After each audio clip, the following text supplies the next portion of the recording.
Hi, I'm Shannon Rollings from Shannon Rollings Real Estate. The question I'm asked most frequently is, how's the market? I'm asked almost daily when going on listing appointments from sellers, how's the market been?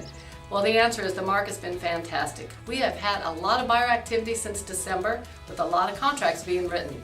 In fact, we're even seeing multiple offers on homes being made. And with multiple offers, we're seeing prices being driven up. Unfortunately though, we're also seeing more appraisals coming back short because the prices have been driven up. Even though that buyer might be willing to pay that higher price when they write that contract, once the appraisal comes back, the buyer can't qualify to buy the house because the appraisal is short. And there's nothing worse than being a seller and having your house under contract for 30 days and then the appraisal comes back short and you have to figure out what to do from there. If the buyer can't make up the difference between the appraised price and the contract price with cash, then they're not going to be able to proceed with buying the home and you're going to have to put the house back on the market.